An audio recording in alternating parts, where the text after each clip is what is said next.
segundo escreveu João, Evangelho de Jesus Cristo, escrito por João, capítulo 4. João 4, verso 43.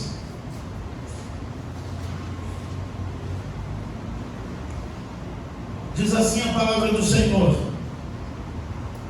passados 2 dias, ele partiu dali para a Galiléia, porque Jesus mesmo havia declarado que um profeta não recebe honra em sua própria terra.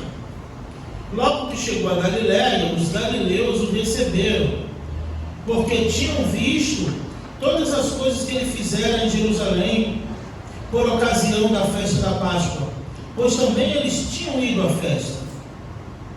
Foi novamente para Caná da Galiléia, onde havia transformado água em vinho. Havia um oficial do rei, e o seu filho estava doente em Cafarnaum. Quando ele soube que Jesus viera da Judéia para a Galiléia, dirigiu-se a ele e rogou-lhe que fosse e curasse seu filho, que estava à beira da morte. Então Jesus lhe disse: se não contemplarem sinais e prodígios, jamais crereis. E o oficial suplicou: Senhor, vá antes que meu filho morra. E Jesus lhe respondeu: vai, o teu filho viverá. E o homem creu na palavra de Jesus, que ele dissera, e partiu. E enquanto se dirigia para casa, seus servos foram ao encontro dele e lhe disseram que seu filho estava vivo. E ele lhes perguntou em que horas ele havia melhorado. Ao que ele respondeu: a febre o deixou ontem, a hora 7. E o pai reconheceu que naquela mesma hora Jesus lhe afirmara: o teu filho viverá. E ele creu com toda sua família. Esse foi o segundo sinal que Jesus fez ao voltar da Judéia para a Galiléia. Fala conosco, ó Pai, à luz da tua palavra. Que eu diminua e tu cresça, Senhor. Que eu suma e tu apareça. Mas que a tua palavra encontre um lugar no coração da tua igreja, assim como encontrou no meu. Precisamos ouvir a tua voz, Senhor. Viemos aqui para te adorar, para bendizer o teu santo nome, mas precisamos mesmo da tua presença em nossa vida. Precisamos da tua palavra para não pecarmos contra ti. Nos fortalece, ó Pai. Aumenta a nossa fé, a nossa esperança na vinda do Filho de Deus. É o que eu te peço e te agradeço. Em nome de Jesus. Amém e amém. Esse texto conta a história da cura do filho de um oficial. O filho de um oficial, que era um homem ali, braço direito do rei, estava enfermo. Jesus, como diz o próprio texto, passado 2 dias, lá no 43 comigo, ele partiu dali para a Galiléia, porque Jesus mesmo havia declarado que um profeta não tem honra na sua própria casa. Justamente porque Jesus viveu e cresceu, e foi um dos motivos que fez com que ele saísse de Nazaré da Galiléia. Porque a Bíblia diz, e o próprio evangelista diz, que ali Jesus não conseguia realizar muitos milagres. Ficava difícil por causa da incredulidade do povo. A incredulidade é inimiga do milagre. A incredulidade é inimiga da vitória, da bênção. Por quê, irmãos? A incredulidade, e é isso que Jesus diz, é dentro desse contexto que Jesus mesmo vai dizer para aquele oficial: então se você não vê um sinal e um prodígio, de modo nenhum você vai crer. E ele suplica. E Jesus mostra para ele que não precisa ir na casa dele. Jesus mostra que não precisa ir na casa dele para curar o filho dele. Porque, irmãos, a incredulidade muitas vezes ela vem disfarçada, e isso eu estou me referindo às coisas de Deus e bênçãos que deixamos de receber em nossa vida. A incredulidade ela vem disfarçada da racionalidade, aquilo que chama de pé no chão. Só que a fé, ela sobrepõe a razão. A fé está além da nossa matemática, do nosso cálculo exato, principalmente quando se trata do agir de Deus. A nossa fé, irmãos, tem que estar acima e além de um diagnóstico de um médico. Por mais especialista que ele seja, formado em Harvard, ele pode ser o doutor Hollywood, a última palavra é do Senhor. E nós muitas vezes nos abatemos porque um médico ou uma junta de médicos, ou porque, se não for a questão de medicina, especialistas em outras áreas, se for em questão de justiça, porque o juiz já bateu o martelo, mas a última palavra é do Senhor. A palavra do Senhor de Jeremias, o Senhor diz através de Jeremias que é como o martelo que esmiuça a penha, que quebra e esmiuça a pedra, a rocha. E Jesus sai de Nazaré da Galileia, porque ele não podia realizar muitos milagres ali. E por que, se ele era o Filho de Deus? Se ele era Deus? É porque sem fé é impossível agradar a Deus. É porque um milagre, uma bênção, algo extraordinário, miraculoso da parte de Deus, não se trata necessariamente do poder de Deus em fazer, mas se trata de o quanto você crê que Deus vai fazer. E na verdade não é nem o quanto se crê, porque se a tua fé for do tamanho de uma semente de mostarda, você consegue transportar os montes. Mas Tiago vai dizer, porque pedimos e não recebemos, porque duvidamos. Jesus diz em Marcos 11, a partir do verso 21, se você crê e não duvidar no seu coração que aquilo que você pede será feito, então vai acontecer. Então eu cheguei num cálculo mais exato para mim e para você. Eu tenho certeza, irmãos, pelo menos de mim, não posso falar por você. Se a sua fé transporta os montes, glória a Deus, me dá um pouco que eu preciso. Mas eu creio na minha salvação em Cristo Jesus. Mas também sei que deixo de receber muitas bênçãos, ou já deixei, porque a dúvida passou na minha mente, mesmo que de relance. E se não der certo? Já perdeu a bênção. Quando você pensa, se Deus fizer, Ele é Deus, mas se Ele não fizer, eu falo com fulano, você já perdeu a bênção.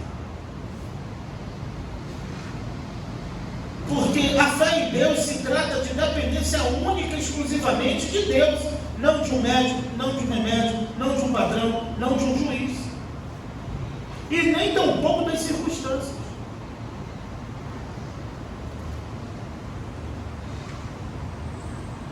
Então Jesus, por isso que o verso 44 diz, pois Jesus mesmo havia declarado, sim, ele declara isso quando ele cresce, inicia o seu ministério, e ele também decide, e muda-se, e vai para Cafarnaum, para aquelas regiões, porque ele não podia realizar muitos milagres ali, por causa da incredulidade do povo, embora Galileia seja um lugar, Judeia, Nazaré, eram tudo nas regiões ali.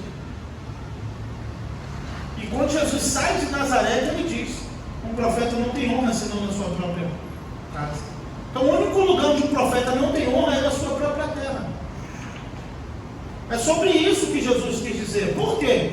Por causa do ministério profético, dos profetas anteriores, até chegar de fato o seu momento. Jesus conta a parábola dos agricultores maus, que o dono do campo manda trabalhadores para inspecionar a obra, e quem está fazendo errado não gosta de ser inspecionado. E eles matam aqueles trabalhadores. Então o Senhor da Seara diz, eu vou mandar meu filho, que dessa vez eu vou respeitar. Vai o filho e eles matam também. Se referindo aos profetas, essa parábola, e depois o próprio Filho de Deus, que foi morto também. Começou em Abel, desde Abel o justo. Todo esse sangue Deus vai requerer da terra, vai requerer dos homens. Como Hebreus diz, que o sangue de Abel clama até hoje. Então quando o João continua dizendo, porque Jesus mesmo havia declarado que um profeta não tem honra na sua própria casa, ele mostra que lá em Caná da Galileia ele só realizou 2 milagres. O da água em vinho e esse agora. Até aqui. Por isso que João faz questão de dizer. Eu não sei porque quando eu falo João, eu olho para o João. Mas não foi João que escreveu o nome, não sei porquê, isso deve ser uma coisa na mente. Ainda bem que não tem Marcos aqui, que domingo de manhã tem o Marcos, né? Mas pelo menos tem um João, não é Marcos puro. Também se tiver um Marcos aqui também fica difícil. Então, Jesus quando diz isso, e eu já falei aqui, que tem uma irmã que não falta culto. E quando você fica em casa, ela vem. O nome dessa irmã é incredulidade. A irmã incredulidade não falta culto, não. Porque está sempre colocando dúvidas no agir de Deus, no que Deus pode fazer. E às vezes pode sentar do teu lado, porque ela é invisível.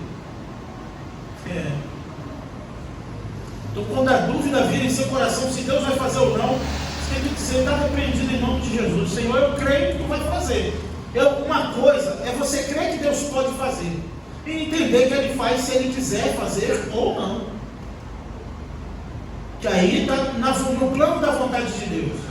Também não é porque eu creio e quero que Ele vai fazer. Ele faz do seu jeito, como Ele quer. Mas se eu creio que Deus é poderoso para fazer, como a palavra de Deus diz, muito mais além daquilo que pedimos ou pensamos, pois Ele tem noção, você fala amém, você espera o sim, e a Bíblia diz que Ele tem o sim e o amém. Só Ele tem o sim e o amém, o querer e o efetuar. Ele é o único que tem vontade de fazer e faz. Quantas vezes ou quantas coisas hoje você sentiu vontade de fazer, outra coisa te distraiu e você não fez? Porque a gente quer, pensa em fazer e muitas vezes não faz. Ou a gente posterga, depois eu faço. E normalmente não faz. Eu me lembro quando ela me disse que eu tenho que lavar alguma coisa. Eu digo, de noite eu faço. Aí no outro dia, quando eu vi ela fez, eu digo, que bem, mas não posso não, eu esqueço mesmo. São as demandas. Mas é mais ou menos assim, a gente quer fazer, a gente planeja fazer e não faz. Mas Ele tem o sim e o amém, o querer e o efetuar. Então tudo que você precisa, Ele tem. Está em suas mãos.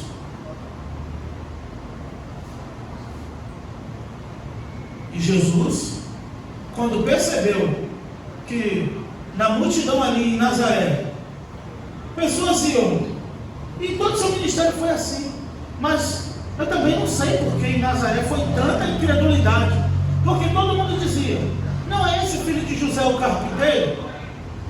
Jesus era um homem comum, cresceu ajudando seu pai na carpintaria, iniciou seu ministério com 30 anos.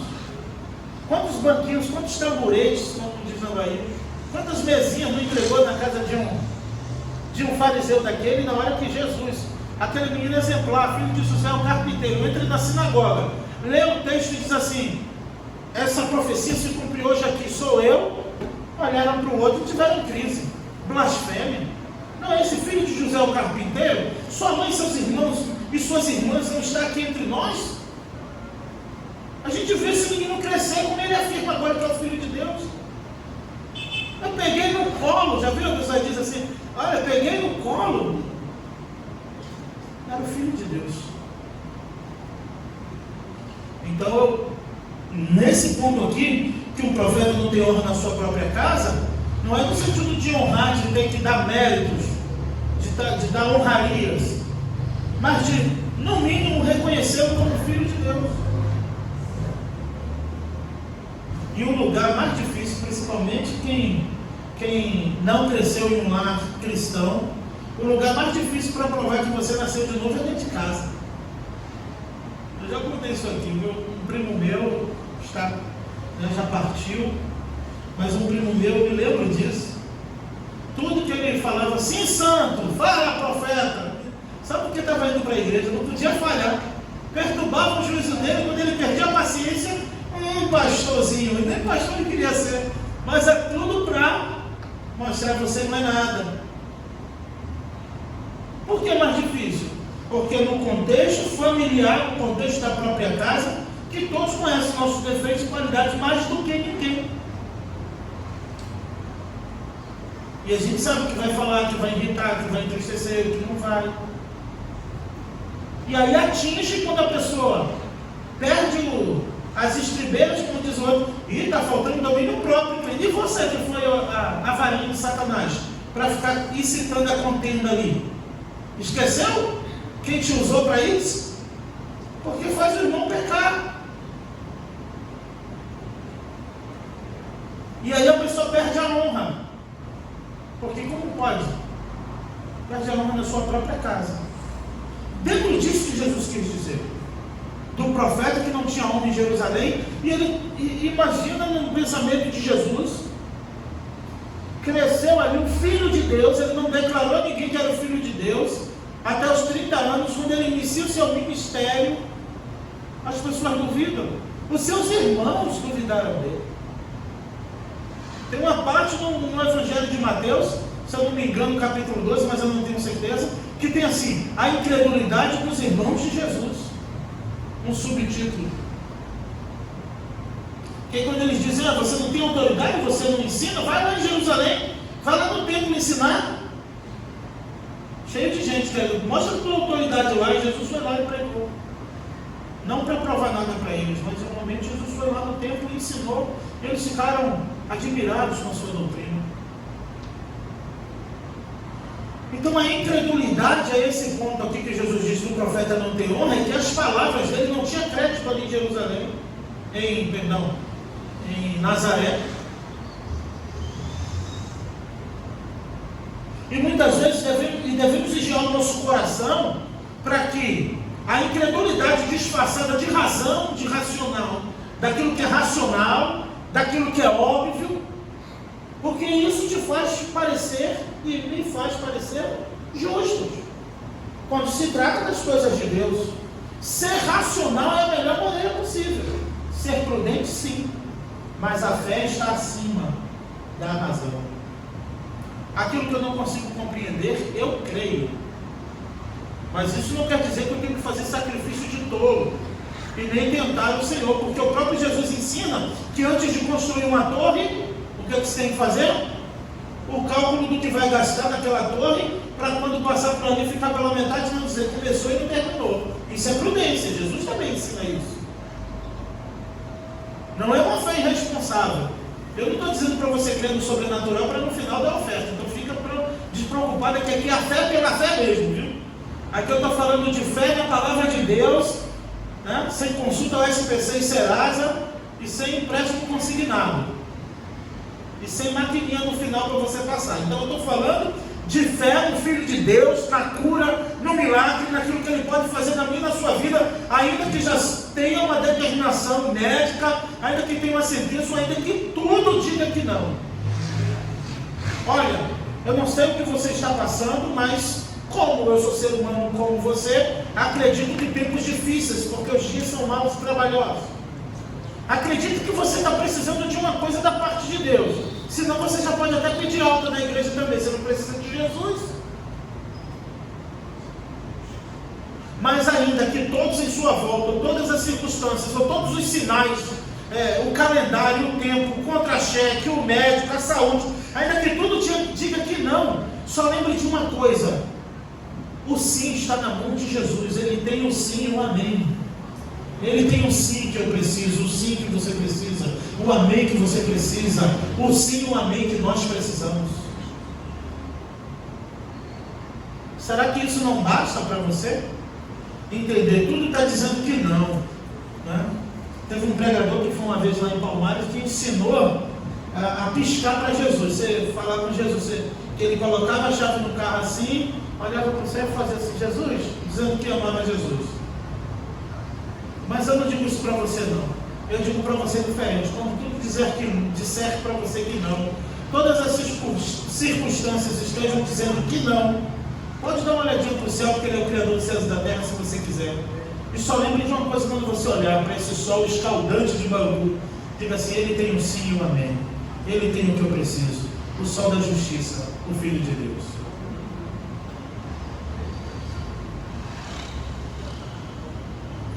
Por isso que eu parei a catraca aqui no verso 44. Porque o filho não tem honra, o profeta não tem honra na sua própria casa. Não se fala de honrariza, de fato de crer que ele era o Filho de Deus e poderia fazer milagres. Porque nunca foi propósito de Deus, nem de Jesus, provar sua existência. Ele é. A criação, vimos aqui no seminário, a própria criação já revela a glória de Deus. Todos nós seremos indesculpáveis só de olhar para a natureza. Você vê uma tribo indígena onde o evangelho nunca chegou, que eles não conhecem, não sabem nem quem é Jesus, nunca ouviram, nunca nenhum missionário conseguiu pisar naquela terra, e aqueles homens conseguem olhar para a natureza, olhar para as coisas, dar um nome de Deus a alguma coisa, ao coqueiro, ao sol. Ali a necessidade, o vazio que o homem tem dentro de si, de entender pela própria criação que existe um ser superior que criou todas essas coisas. Como ele não sabe o que é, ele fica desesperado e precisa adorar alguém. Porque se tem uma coisa que Deus criou o ser humano, foi com a necessidade de adorar, de venerar alguém. O problema é que o nosso coração está cheio de ídolos que nos impedem de adorar o verdadeiro Deus. Porque perdemos tempo adorando o que podemos tocar, o que podemos ver, o que podemos venerar, o que podemos experimentar. E eu vou dizer, não toma o lugar de Deus, não. Deus tem o seu trono de poder, que onde Ele estabelece o seu trono, ninguém consegue remover. Ele é soberano, o seu trono é de poder. A essa altura, eu lendo o Apocalipse, só lembrando do Apocalipse, eu entendo que nesse exato momento, enquanto eu e você estamos aqui, os 24 anciões, 400 viventes, uma multidão estão diante do trono, lançando suas coroas e dizendo: Santo, Santo, Santo, bendito seja o Cordeiro de Deus. E tem gente que ainda duvida, está esperando o quê? Eu estou dentro do próprio contexto aqui. O homem vem, ele é do centurião, sabe que Jesus está no lugar, vai para o outro, vai procurar Jesus e diz: tu precisa ir na minha casa para curar meu filho, porque ele está doente e está já com a sentença de morte, ele vai morrer. É certo que ele vai morrer. Aquele homem, infelizmente, fez como todos nós. E mesmo assim, Deus não deixa de ter misericórdia. Quantas vezes você não ouviu alguém dizer com o coração cheio de fé, com o rosto pesaroso, olhando para o outro, dizendo: agora só nos resta orar. Toma vergonha, era para você ter feito isso desde o início. Não, o médico falou, não sei o que falou, essa situação é irreversível, só nos resta orar. E oração é resto, por acaso? Oração deveria ser o primeiro recurso do cristão. Entrega o teu caminho ao Senhor e confia nele, que o mais Ele fará. Mas a gente aprendeu a deixar por último. Conta com a sorte, no final foi Deus. Quando deveria sempre acreditar em Deus. Ele logo, olha o 45 comigo. Logo que chegou a Galiléia, os galileus o receberam. Os galileus receberam porque tinham visto todas as coisas que ele fizera em Jerusalém por causa da festa da Páscoa, pois também eles tinham ido à festa. Viu? Percebeu? Porque os galileus o receberam bem? Perceberam? Porque viram as coisas que ele fez. Então, se não tivesse visto, não iriam crer. Iam continuar incrédulos. Por isso que Jesus não disse: se tu ver, tu verás a glória de Deus. É se tu crer. Primeiro você crê, depois você vê a glória de Deus. O problema do ser humano é que primeiro ele quer ver. E se ele não vê, como diz Tomé, se eu não tocar nas suas mãos e do seu lado, de maneira nenhuma eu vou acreditar nisso. E Jesus aparece e diz: toca, Tomé, aqui minhas mãos, toca no meu lado. E ele se prostra e adora. E Jesus diz: bem-aventurados que não viram e creram.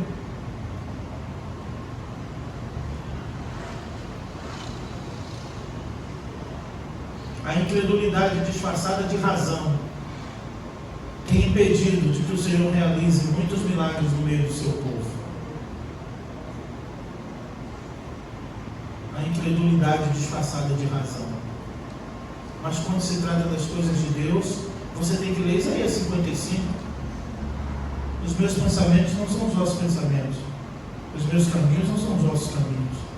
Porque assim como é distante do céu para a terra, assim são os meus pensamentos do vosso pensamento. Deus está dizendo que está muito distante. Não tem nem como alcançar. Mas o problema nosso, o nosso problema, é que muitas vezes pensamos que conhecemos a mente de Deus, quando a Bíblia é só uma fagulha daquilo que Deus decidiu nos revelar, e ainda assim, com muita dificuldade, a gente consegue, se não for a iluminação do Espírito Santo em nossa mente.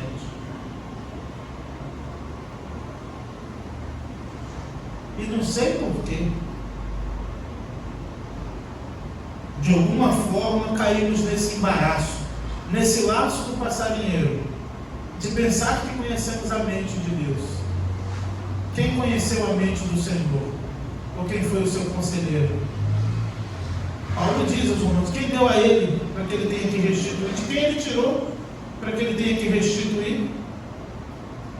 E aí o próprio texto diz: porque dele, por meio dele, para ele. É lindo, parece uma poesia em nossos lábios, mas na nossa vida é porque para mim, por causa de mim, devem ser todas as coisas. A gente fala isso, mas quer viver diferente. Por que a gente quer viver diferente? Não é nem de forma proposital. Tem a resposta. Paulo tem essa resposta. O eu de Paulo ali em Romanos 7. É porque a carne milita contra o Espírito e o Espírito contra a carne. Então o que eu não quero fazer, eu faço. Paulo usando aqui essa metáfora aqui do homem interior, homem exterior. Você já assistiu o desenhozinho, né, do Pica-Pau, do Tom e Jerry, que fica um anjinho e um pula, outro não pula. Mas ele tem o sim e a mente que eu e você precisa. E esses homens aqui da Galileia creram porque tinham visto os sinais. Viram o que ele fez, né, ou o que ele fizera por ocasião da Páscoa, porque também tinham ido à festa. O 46, e foi novamente para Caná da Galileia, onde havia transformado água em vinho. Foi o primeiro milagre que Jesus fez, iniciando o seu ministério. Havia ali um oficial do rei, e o seu filho estava doente em Cafarnaum. Quando ele soube que Jesus viera da Judéia para a Galileia, dirigiu-se a ele e rogou-lhe que fosse e curasse seu filho que estava à beira da morte. Aquele pai, imagina o desespero daquele pai, já sem esperança, o seu filho à beira da morte.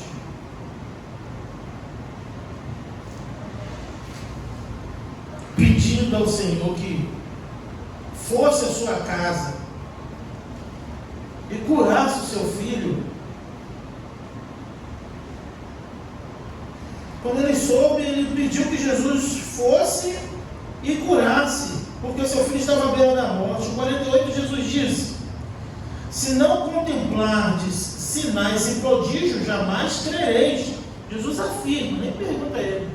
Se não contemplardes sinais e prodígios, jamais crereis. Mas Jesus disse antes, Jesus disse em outro momento, o quê? Vem Marta desesperada. Se tu estivesse aqui, meu irmão não teria morrido. Como aquilo entristeceu Jesus. E todo mundo diz, né, é uma correção teológica que eu sempre faço. Diz que Jesus chorou porque era amigo de Lázaro e seu amigo tinha morrido. Ele era amigo da família e por isso ele chorou. Verso 35 de João 11 diz: e Jesus chorou. Mas Jesus chorou por causa da incredulidade daquele povo. Jesus chorou porque antes de receber a notícia que Lázaro estava morto, está dormindo, ele disse que não era para a morte. Quando Lázaro morre, ele diz: está dormindo. Aí os discípulos dizem: se ele está dormindo, então não é necessidade de a gente ir lá acordá-lo. tem necessidade, deixa ele dormir mais um pouco. Só que Jesus só falou que ele estava morto. Quando disseram que Lázaro morreu, Jesus disse: Lázaro apenas dorme. Então Jesus já saiu de lá para entrar em Betânia com a convicção de que Lázaro estava dormindo, e ele disse: eu vou despertá-lo do sono. Eu estou indo despertá-lo. Jesus já sabia que ia lá para ressuscitar Lázaro.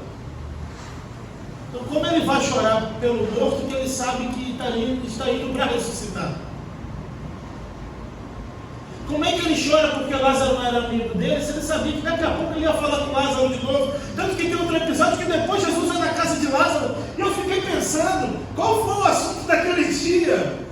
Se depois da ressurreição de Lázaro, Jesus vai na casa deles novamente para uma refeição, porque Jesus volta e meia passava ali na casa de Lázaro com suas irmãs, Marta e Maria. Imaginem a conversa daqueles dias, só assunto de ressurreição, né? Então, quando a irmã desesperada, porque estava ocupada, quem está tão ocupado em tantas coisas que não tem tempo para a palavra, perde a fé. Perde a fé. Porque a fé vem pelo e o ouvir. E o John Piper diz: então a fé se vai com a ausência dela. Se a fé vem pelo ouvir a palavra de Deus, ainda bem que a fé não vem pelo ler a palavra de Deus, hein? Se fosse aí que você estava frito de verdade, né? A fé vem pelo ler, e o ler a palavra de Deus danou-se. Ainda bem que eu quero ouvir. Eu posso não ter lido a Bíblia, vou para o culto, só sento lá, o pastor que prepara aquele belo sermão que eu quero ouvir, e eu saio cheio de fé indo para casa. Ainda reclamo às vezes: hoje a pregação não foi muito boa, não. Mas a fé vem pelo ouvir e ouvir a palavra de Deus. Então a fé se vai com a ausência de ouvir a palavra de Deus. Eu paro nesse ponto aqui da incredulidade, porque quando a irmã diz: se tu estivesse aqui, o meu irmão não teria morrido. E Jesus diz: calma, se tu creres, tu verás a glória de Deus. Se crer. Se não crer, não vê. Às vezes a pessoa diz assim: ah, você não foi no culto. Antigamente eu tinha assim, aquela emoção de contar como foi bom. Você diz assim: você perdeu. Se você ficar uma semana sem vir, se você não quiser, tu não perde, nada vai ser tirado, só vai deixar de ganhar. Então você não perdeu. Quando o irmão faltar o culto, você não perdeu, deixou de ganhar mais uma porção de adoração da palavra de Deus ministrada nessa noite, que poderia ser, né, penetrado em sua vida, em sua alma. Então fica a dica, né? Toda vez que você pensar em não vir, podendo vir, deixa Deus acrescentar na tua vida mais um pouco de fé através da sua palavra. Porque aí no dia que você realmente não puder, aí você está com um bônus.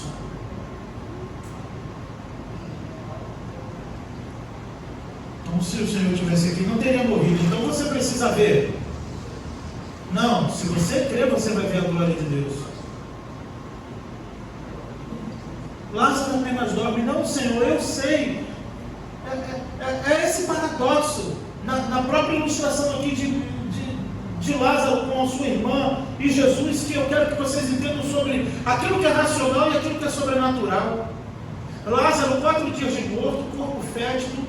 Para o judeu a alma já tinha saído do corpo, pois o judeu acreditava na ressurreição e acredita até o 3º dia.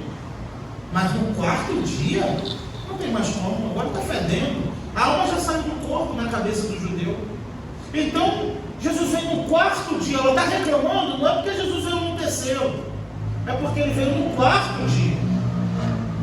É tipo assim: agora é tarde, a alma estava esperando aí 3 dias. O Senhor não veio, a alma agora subiu, o corpo vai feder.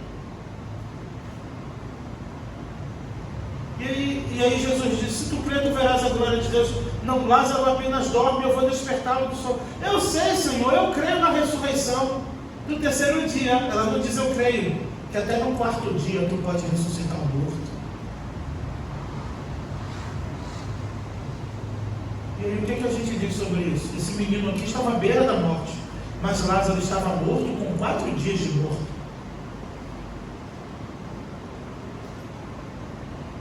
Então Jesus disse para o homem: então se você não crê, se você não vê um sinal, se não vê sinais e prodígios, de modo nenhum crereis.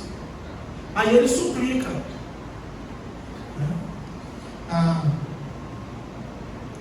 Temos a oração, que é o pedido. Temos a intercessão. Está falando com o diácono um dia desse sobre isso, o diácono falando. Temos a oração, que é um pedido a Deus, que a gente ora em todo tempo: pedir, dar-se-vos-á, buscar e encontrarei, bater e abrir-se-vos-á, porque aquele que pede, aquele que busca e aquele que bate, a porta se abrirá. Temos a intercessão, que é quando nos colocamos diante de Deus para pedir por outros, para interceder por outros.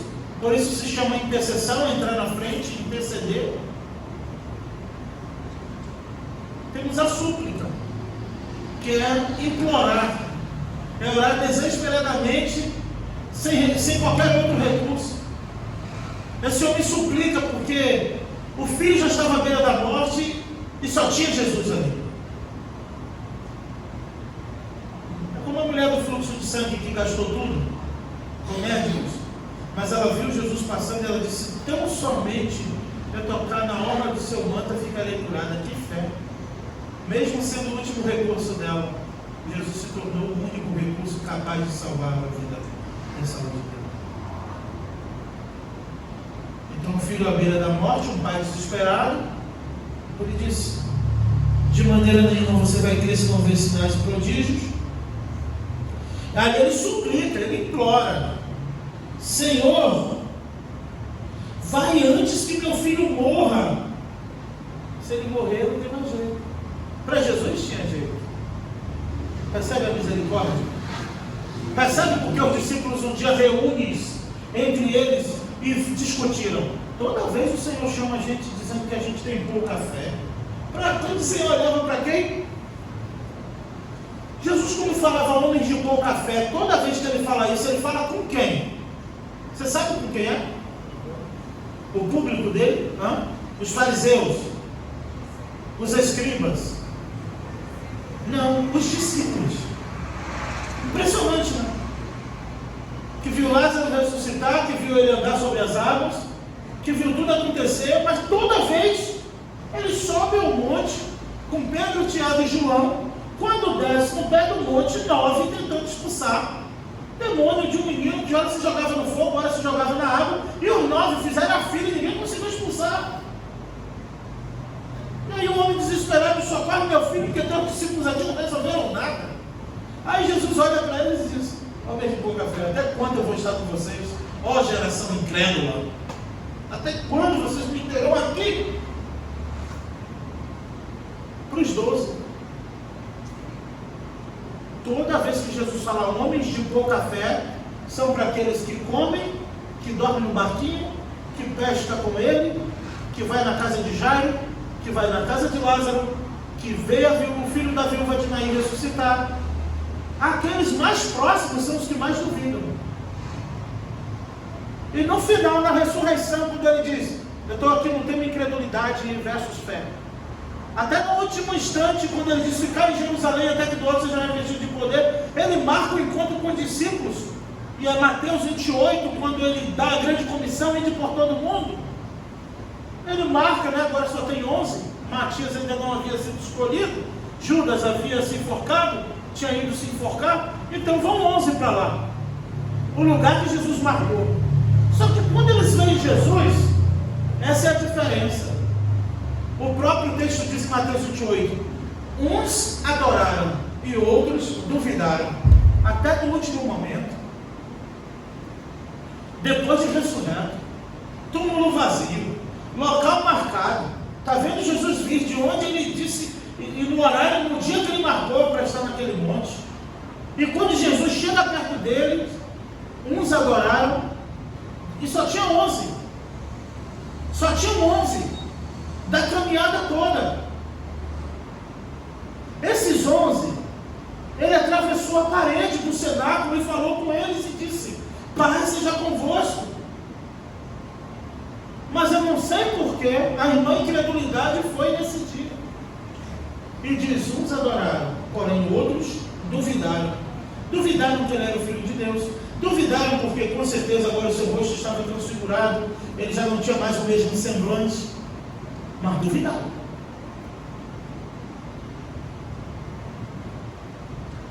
Sempre com os 12.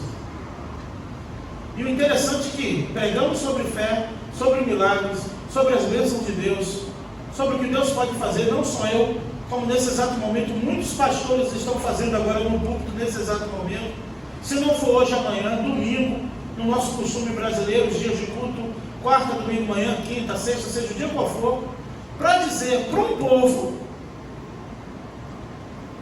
que confessou Jesus, que na sua maioria desceu nas águas batismais, que cumpre todas as ordenanças, ceia, batismo, para dizer: creia, não duvide, o Senhor é contigo, Deus vai fazer. Mas essa é a vontade de Deus.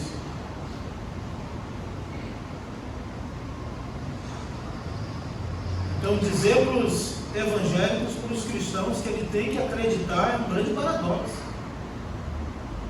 Que não pode duvidar, que tem que confiar. Afinal de contas, a Bíblia que eu tenho, você tem. A palavra de Deus. E o que seria, irmãos? E o que seria? O que seria de nós? Se não precisasse de um pastor com a Bíblia aberta, semana após semana, fazendo exegese, interpretação de texto, hermenêutica, e naquela época, porque naquela cultura, o que seria de nós, hein? Só vir para a igreja, sentar. Imagina aí, como seria a tua vida, a tua fé. Tanto que sai um, precisa logo de arrumar outro, né? Assim, Batista então é craque nisso, soldado morreu, fardo e outro. Porque a gente precisa de alguém para dar, movimentando a máquina da fé. E aqui, dizendo: creia, creia, creia, creia, creia, creia. E tem gente assim, ó, pode falar o que for, não creio, não quero saber. Quem, pastor? Não sei. Eu sei que a incredulidade vem e trabalha isso no coração. Duvido. Será? Até um será. Será? Gera dúvida. Botei essa máxima no meu Instagram um dia desses. Já tem um tempinho. Todo finalzinho de tarde, Deus criou o jardim, colocou o homem lá.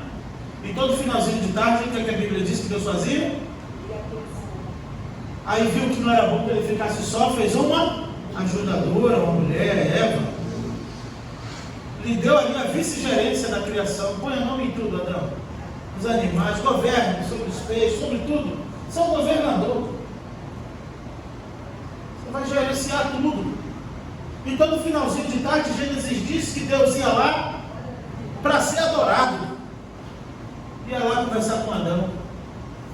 Humanamente falando, eu não gosto muito de conjecturas, mas vamos imaginar, pelo menos me permita essa vez, Deus chegando e falando: e aí, Adão, como foi seu dia? Trabalhou muito? Mesmo ele sendo Deus e sabendo de tudo, e vendo tudo. E ele se ausentava do jardim e voltava no finalzinho de tarde, mas só que Deus é onipresente. Mas na cabeça de Adão ele precisava ter a sensação e precisava sentir saudade de Deus. Ele precisava sentir a necessidade de fornecer a Deus aquilo que Deus o criou para fazer, que era adorá-lo.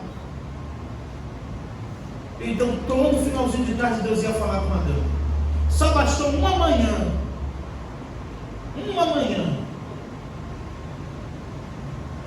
Porque Moisés levou 40 dias. E depois de 40 dias o povo disse: a gente nem sabe se ele vai voltar, vamos fazer um bezerro de ouro. Mas Deus não, Deus ia todo final de tarde falar com o homem. Só bastou uma manhã para a serpente dizer: será? E foi assim mesmo que Deus disse? quando Deus voltou de tarde para falar com o homem, sabendo onde o homem estava, Adão, onde você está, Adão? Ah, Senhor, eu tive vergonha, fiquei nu e me escondi. O que aconteceu, Adão? Percebe que Deus conversava mesmo, dialogava humanamente, falando com Adão? O que aconteceu, Adão? Aí Adão, foi a mulher que tu me deu, Senhor, ela que me fez pecar. Eu estava bem aqui, sem mulher, sem nada, o Senhor me arrumou aí, ó, um problema. Foi ela, se não fosse por causa dela. E esse tracinho de Adão está em mim e você para sempre. Por causa de você, foi por causa de você. Nem tudo, pode ser marido e mulher, irmão, tudo. A culpa é do outro, nunca a nossa. Esse tracinho de Adão é forte. Incredulidade. Só bastou um finalzinho de tarde para desandar a fé. Agora expulsos do jardim. Por isso que Jesus disse: se tu não vê sinais, milagres, você não vai crer. Porque essa geração, e Jesus disse da sua própria geração, busca sinais. Então uma hora eles se reúnem com Jesus e dizem: nos dá um sinal. Jesus, o sinal que eu dou para vocês é do profeta Jonas. Vocês não conseguem discernir nem quando vai chover ou não sabem nem os sinais dos tempos. Até a previsão do tempo, né? Diz que vai chover, você prepara tudo e não chove. Aí quando no outro dia você pensa que não vai chover, a chuva vem. Mas diz que ia chover e não choveu. E a previsão do tempo mente. Quando aquele homem suplica, Jesus libera a palavra. Aquele homem está desesperado porque ele precisa. Por isso que Jesus só libera a palavra para ele. Isso foi didático. Isso é ensinamento para mim e para você. Você está precisando de um milagre? Eu estou. Você está precisando de uma resposta, de uma cura? Sabe o que é que te frustra? É que Deus não vai fazer como e do jeito que você quer.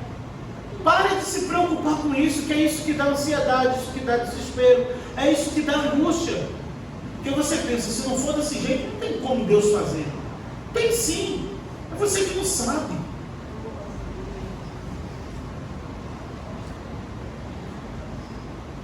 Você só precisa crer. Aí ele: vem comigo antes que meu filho morra. Imagina, vem, Senhor, vem antes que ele já está beirando a morte, antes que ele morra. Jesus diz assim: ó, vai para casa, teu filho viverá. Olha,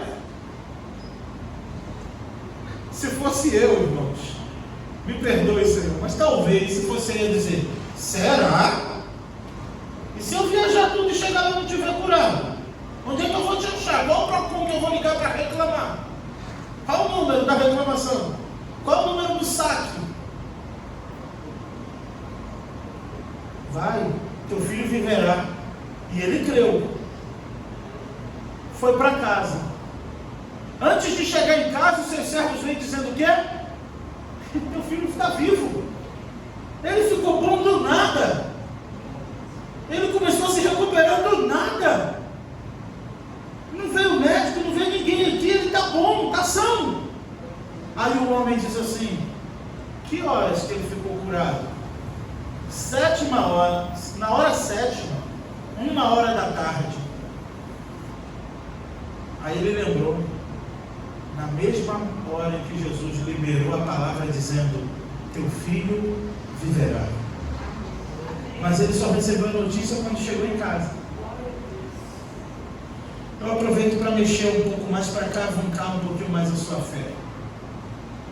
Deus pode liberar uma palavra hoje na minha e na sua vida. E quando acontecer, você lembrar desse dia, que foi o dia que você creu. Porque é assim, irmãos. Nós que somos imediatistas, mas Deus já pode ter decretado o dia da salvação, do milagre, de algo. E você está sofrendo ainda porque você creu e até esqueceu que creu. Aquele homem não esqueceu, não. Eu creio. Mas olhando o reloginho aqui, a hora que Jesus liberou a palavra, hora 7ª. Que horas que o menino ficou bom? Hora 7ª. A hora exata em que Jesus liberou a palavra. Só basta uma palavra do Senhor para mim e a sua vida mudar. Ele disse: haja luz e houve luz, com o poder da sua palavra. Haja luminares, haja firmamento, haja separação da água, das águas para a terra. Criou uma estrela para iluminar o dia, outra para iluminar a noite. Tem noção, irmãos, que esse sol escaldante, que arde a minha e a sua cuca, que você diz, esse sol está demais. Ele criou só com a sua palavra, dizendo, haja luz. Essa lua linda que você vê, as fases da lua, né? As mulheres têm até a fase, corta cabelo nessa lua que o cabelo cresce, que se for, não sei lá qual é a lua, mas tem um negócio de lua aí que tem que fazer no dia da lua, meu Deus. Aí viu que tá vendo? Na lua crescente, né, Rogério? Aí, fica a dica da Rogéria, astróloga. Na lua crescente, ele criou com o poder da sua palavra as estrelas, que esse pontinho pequenininho, brilhante, que a gente vê tão distante um daquele, meu Deus, deve ser maior, com certeza, anos-luz, milhares e milhares de vezes maior do que a Terra. Eu estava vendo uma reportagem essa semana que acharam no universo aí um buraco negro que a sua espessura é 33 milhões de vezes maior do que o Sol. A cratera desse buraco, 33 milhões de vezes maior do que o Sol. E eu já esqueci, mas um dia eu pesquisei, falei, não vou arriscar não, que na pregação vou esquecer, vou me enrolar todo. Da próxima eu peço dica para a Rogéria. O Sol é não sei quantas milhões de vezes, ele dá voltas na Terra de tamanho, o Sol não sei quantas milhares de vezes, e a distância do Sol para a Terra, então, esse calor que a gente sente, se aproximar mais um pouquinho, queima, derrete tudo. Viu? E ele criou com o poder da sua palavra a criação, a natureza, essas coisas belas que a gente vê. Ele disse, haja, e houve, e passou a existir. E Jesus exercitou isso no seu ministério, lembra? Não se te dá que morramos, acorda, tu não está vendo que todo mundo vai morrer? E Jesus olha para eles, fala aquela palavrinha mágica, homens de pouca fé, e diz, aquieta-te, mar, palavra, vento, sossega. E eles disseram o quê? Que homem é este, que até os ventos e os mares lhe obedecem. Com o poder da sua palavra pregada, da sua palavra liberada dos altos céus, ele pode e vai fazer muito mais além daquilo que pedimos ou pensamos. Só não esquece a data que você creu, porque não é o dia que pregou, é o dia que você creu. Você tem que passar a lembrar o dia que você creu. Fala assim, eu crio hoje. Pode acontecer depois, mas eu crio hoje. E naquele dia ele já decretou a vitória. Aleluia. E que seja hoje, na minha e na sua vida. Assim como nós estamos aqui, porque o Senhor liberou, e dos altos céus, muita palavra de vida para mim e para você. Se fosse contar aqui testemunho, cada um ia ter uma história. Ah, porque na gravidez minha mãe passou por isso, ah, porque quando eu era pequeno, não tem essas histórias?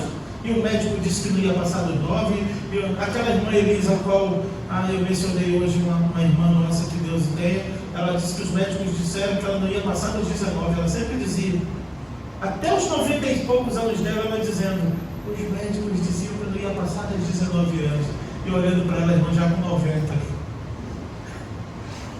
A última palavra do Senhor. Amém. Na minha e na sua vida. Amém. Que Deus nos abençoe. Creia na palavra do Senhor. Não creia no que o pastor diz, não creia no que o homem diz. Isso é opcional. Você acredita se quiser. Depois não reclama se foi enganado. Só não bota na conta de Deus. Já viu o livro Decepcionados com Deus? Tudo que o homem prometeu em nome de Deus. Só não põe na conta de Deus. Às vezes a pessoa vai contar um testemunho. Ah, porque Deus me disse que ia fazer. Você tenta, calma aí, Deus falou como? Ah, não, porque o pregador falou. O que Deus disse está aqui, ó, na sua palavra. Se Ele prometeu e está dentro da sua palavra, Ele vai cumprir. Amém? Amém? Obrigado, Senhor, pela vida dos teus filhos. Eu creio, Pai, que o Senhor aumentou a nossa fé nesta noite. porque precisamos, ó Pai, através da nossa fé, glorificar o Teu nome. Cremos que Tu podes fazer, mas faz da maneira que o Senhor quiser. Mas faz um milagre em mim, Senhor. Faça da maneira que o Senhor quiser, mas faça um milagre na minha família, Senhor. Faça da maneira que o Senhor quiser, mas faça um milagre na Tua igreja, nas famílias da Tua igreja. Faça do jeito que o Senhor quiser, ó Pai, mas faz um milagre na vida da irmã Zaida.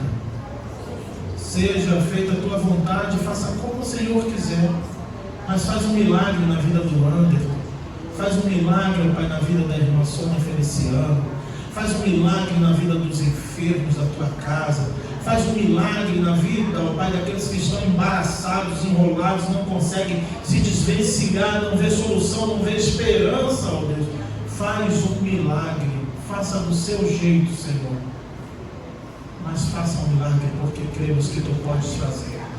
O Deus que criou os céus e a terra com a Sua palavra, pode muito bem liberar uma palavra dos altos céus em direção à minha casa, em direção à minha família, em direção aos meus parentes, em direção ao meu filho, em direção à minha esposa, em direção ao meu pai, em direção à minha casa, em direção à família do Teu povo.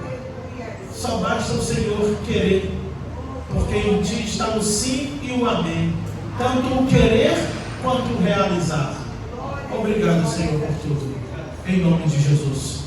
E que o amor de Deus, o nosso Pai, a graça salvadora do Senhor Jesus Cristo, Filho, o poder e as doces eternas consolações do Espírito Santo esteja sobre esta igreja, sobre todo o povo de Deus espalhado pela face da terra. E todo o povo de Deus diz: que Deus abençoe a sua vida. Em oração silenciosa.